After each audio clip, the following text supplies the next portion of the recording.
Si vous avez chez vous une Philips 3200 ou 2200 et que vous n'êtes pas certain des réglages pour avoir un bon espresso, restez avec moi, je pense que cette vidéo pourrait vous intéresser. Salut, je m'appelle Colin, bienvenue sur Café Lista. Aujourd'hui, on va donc s'intéresser aux réglages précis de ces deux types de machines automatiques Philips. Et je vais vous montrer comment régler la mouture, comment ajuster la dose de café, quelle est la bonne température à choisir. Et je partagerai avec vous quelques petites astuces et erreurs classiques à éviter afin d'avoir toujours un bon café. C'est parti, on plonge maintenant dans les réglages. Avant de rentrer dans le vif du sujet, il faut que je vous prévienne.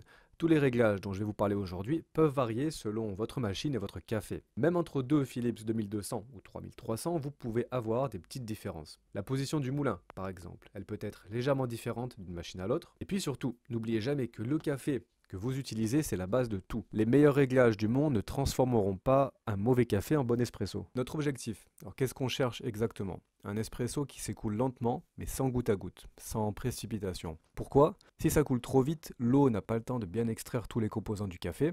Résultat, on va avoir un café qu'on dit sous-extrait, un café acide, pas très agréable. A l'inverse, si ça coule trop lentement, on risque là d'avoir trop d'amertume, le café est surextrait, il sera pas bon non plus. Tout est une question d'équilibre. Premier réglage crucial, la température. Sur la Philips, c'est assez simple, il faut éteindre la machine, appuyer sur le bouton de choix du volume en tasse pendant 3-4 secondes, et ensuite on va pouvoir le mettre au maximum. Pourquoi la température est si importante? C'est simple, l'eau chaude extrait mieux les composants solubles du café, plus l'eau est chaude, et plus elle va pouvoir dissoudre efficacement les huiles et les composants aromatiques du café. Maintenant, on va parler dose de café. Alors j'ai fait plusieurs tests ici avec ma balance, et sur ces machines, sur les Philips, on est en général entre 8, 10, voire 11 grammes de café selon les réglages et le type de café. C'est important de connaître cette dose puisque ça va nous aider à régler correctement le volume en tasse. On est sur des doses plus faibles que sur une machine espresso traditionnelle où en général on est souvent entre 18 ou 20 grammes pour un double espresso. Mais ici c'est normal, ces Philips sont conçus comme ça et on va adapter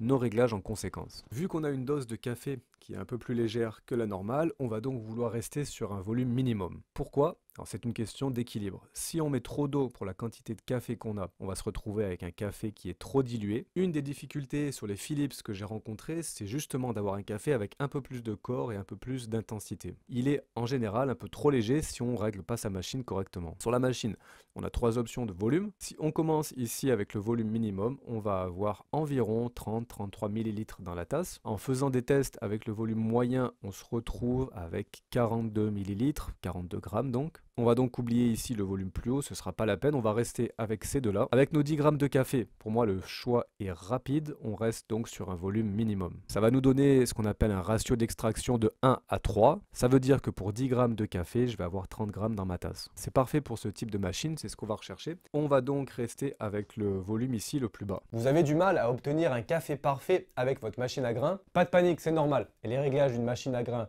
peuvent être un vrai casse-tête au début. C'est pour ça que je vous ai créé un guide ici qui montre exactement comment ajuster votre machine à grains pour obtenir le meilleur café possible.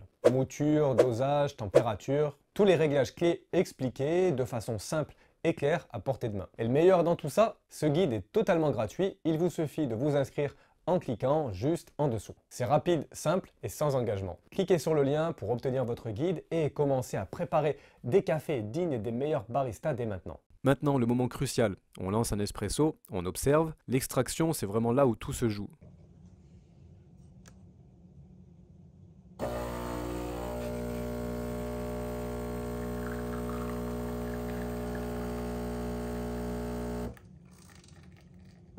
Sur ma machine, je trouve que ça coule un peu rapidement.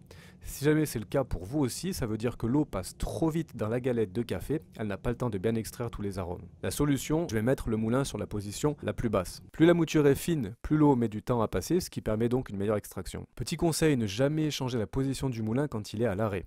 Toujours quand il tourne, ça pour éviter d'endommager le mécanisme. Au final, ça reste encore un peu rapide, mais ici on a fait le maximum. Le moulin est vraiment sur la position la plus basse, la température au maximum, l'intensité de notre café aussi au maximum. Ce sera donc notre base pour le reste des boissons sur la Philips 3200 ou 2200. Un truc tout simple mais super efficace, préchauffez votre tasse. Utilisez la sortie d'eau chaude de la machine, alors ça prend 30 secondes et ça peut faire une différence. Si vous aimez les cafés longs ou l'americano, voici mon conseil. Mettez de l'eau chaude directement dans votre tasse et ajoutez un espresso simple ou double par-dessus. Pourquoi? Parce que si vous utilisez l'option de café long, la machine va faire couler de l'eau à travers la galette de café, ce qui en général risque de nous donner un café surextrait, un café trop amer. Voilà, vous avez maintenant toutes les cartes en main pour tirer le meilleur parti de votre Philips 3200 ou 2200. Prenez le temps d'expérimenter et rappelez-vous, même si ces machines ont leurs limites, on peut quand même faire un bon café avec. La clé, c'est de comprendre que chaque réglage joue un rôle dans l'extraction finale. C'est un peu comme une recette de cuisine, chaque ingrédient, chaque étape compte pour le résultat final. Moi je vous dis à bientôt, je vous souhaite une bonne semaine, ciao.